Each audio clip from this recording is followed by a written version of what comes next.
Super ശക്തമായിട്ടുള്ള മഴയാണ് ഇത്തവണ എറണാകുളത്ത്. ഇതുവരെ ഇങ്ങനെ മഴക്കോളും മിന്നലും ഇടിയൊക്കെ ഉണ്ടായിരുന്നെങ്കിൽ ഇങ്ങനെ പെയ്തിട്ടില്ല. എന്തൊരു മഴയാന്ന് നോക്കിയേ, മഞ്ഞ് പെയ്യുന്ന പോലെയാണ് മഴ. ഇതേ ദൂരെ ഒന്നും കാണാൻ വയ്യ, റിഫൈനറിയും FACT ഒന്നും കാണാൻ വയ്യ. നല്ല കാറ്റായിരുന്നു, കാറ്റ് മഴ കൊണ്ടുപോകുന്നാണ് വിചാരിച്ചത്, പക്ഷേ ഇത്തവണ കൊണ്ടുപോയില്ല. വേലിയേറ്റ സമയമാണ്, കണ്ടോ, വെള്ളം അങ്ങോട്ടാണ് പോകുന്നത്. ഇടി കൊടുക്കുന്നുണ്ട്, നല്ല മഞ്ഞ് പെയ്യുന്ന പോലെ മഴ. ഇത്രയും പൊക്കത്തിൽ നിന്ന് കാണുന്നുണ്ടായിരിക്കും ചിലപ്പോൾ. ഡ്രസ് വർക്കിലോ അല്ലെങ്കിൽ മറ്റേ ഈ ഓടിലും അലുമിനിയത്തിലും ഒന്നും വീഴുന്ന യാതൊരു ഡിസ്റ്റർബൻസും ഇല്ല. മഴയുടെ വെള്ളത്തിൻ്റെ ശബ്ദം മാത്രം, പിന്നെ എൻ്റെ ഈ ബോർ ശബ്ദവും.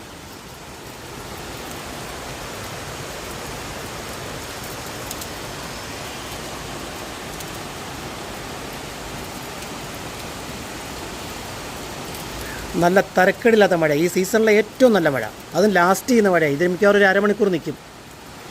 ഇത് പക്ഷേ പ്രാദേശികമാണ് കേട്ടോ. ഇപ്പോൾ ഇവിടെ പെയ്യുന്നു പറഞ്ഞിപ്പോൾ അപ്പുറത്തൊന്നും, ഇതിപ്പം വൈറ്റിലാണ് പെയ്യുന്നത്. ആലുവയിലോ അല്ലെങ്കിൽ ആലപ്പുഴയൊന്നും പെയ്യണമെന്നില്ല. പക്ഷേ തിരുവനന്തപുരത്ത് നല്ലൊരു മഴ പെയ്ത് ഇങ്ങോട്ട് പോകുന്നു എന്ന് പറഞ്ഞു. മിക്കവാറും ആ മഴയായിരിക്കും ഇത്. ഇത് വടക്ക് വരെ പോവും, ഒരു തൃശ്ശൂർ മലപ്പുറം വരെയൊക്കെ പോവും. കോഴിക്കോട് കാസർഗോഡൊന്നും എത്താൻ ചാൻസ് ഇല്ല.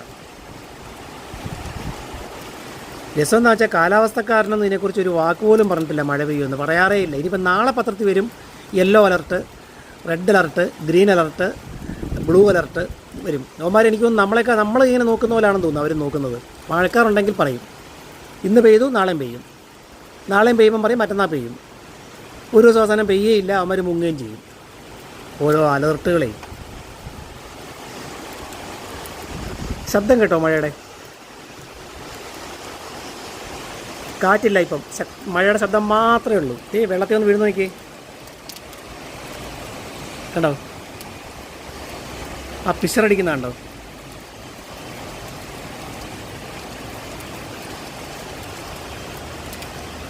ആ എന്താ ശബ്ദം കേൾക്കാൻ രസം.